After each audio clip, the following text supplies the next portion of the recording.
Mari kita bersatu di dalam doa. Bapa di dalam surga, sungguh kami pada kesempatan ini rindu untuk diberkati oleh firman-Mu. Berbicaralah melalui hamba-Mu yang terbatas ini, biar Tuhan memberikan hikmat. Dan terlebih, Tuhan juga akan memberikan hikmat lebih kepada setiap kami yang akan belajar kebenaran firman Tuhan. Di dalam nama Tuhan Yesus kami berdoa. Haleluya. Amin. Malam hari ini, di mana kita akan diberkati firman Tuhan, yaitu saya ingin membawakan tema tentang obat yang manjur untuk mengatasi kekecewaan.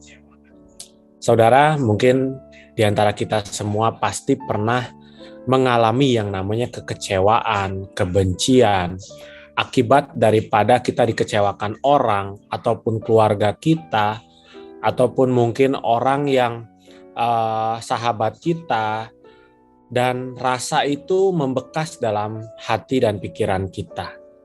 Sehingga hari lepas hari terkadang rasa itu mengganggu hati dan pikiran kita. Sehingga hal itu membuat kita tidak bisa berpikiran positif, tetapi selalu memikirkan kebencian, kekecewaan itu.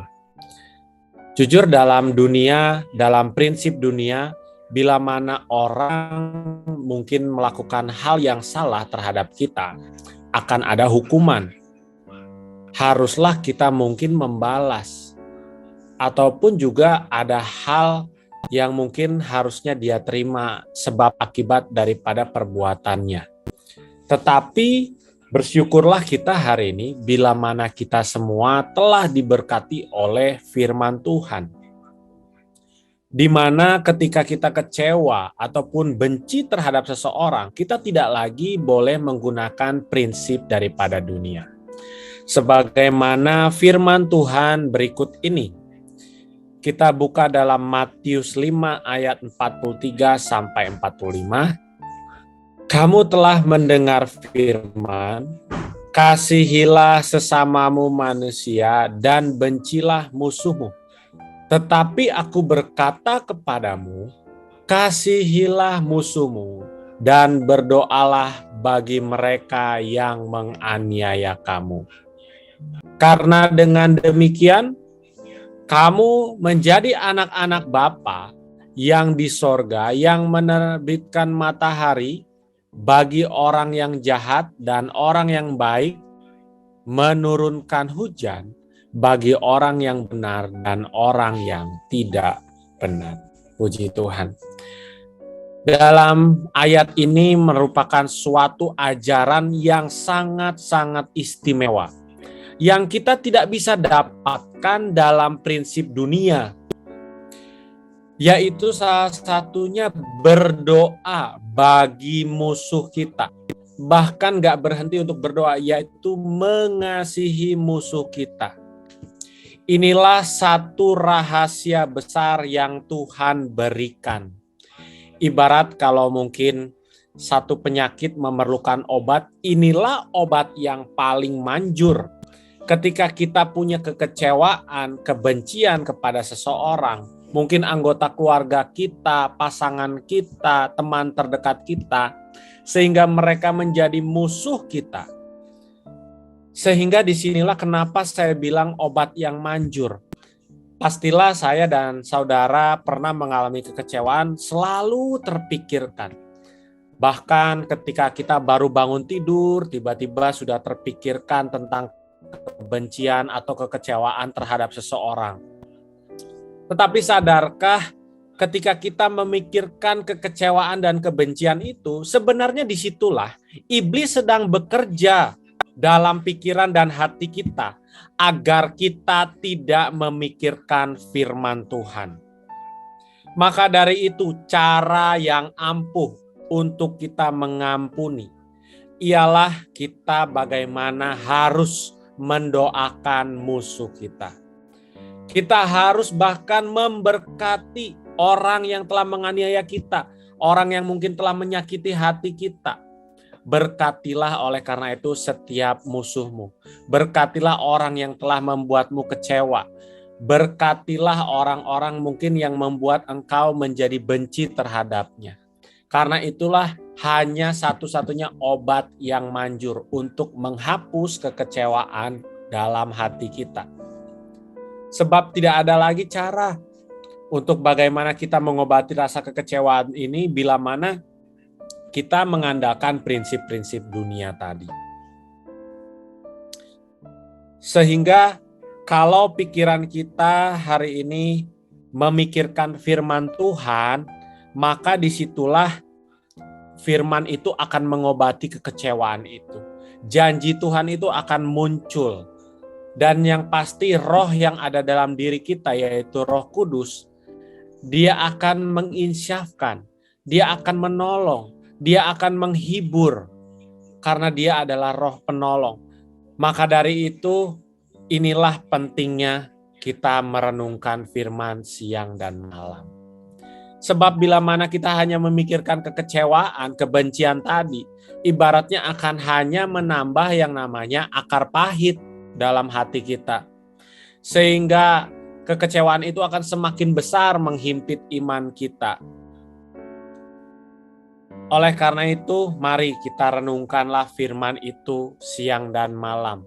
Sehingga pengampunan itu akan timbul. Kita akan mengampuni orang yang telah menyakiti hati kita.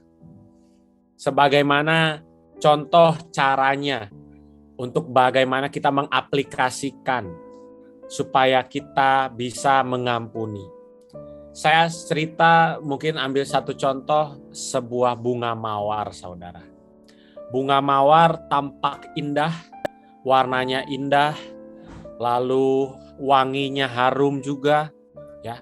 Tetapi bunga yang indah ini juga ternyata bisa melukai tangan kita, sebab tangkainya ada durinya.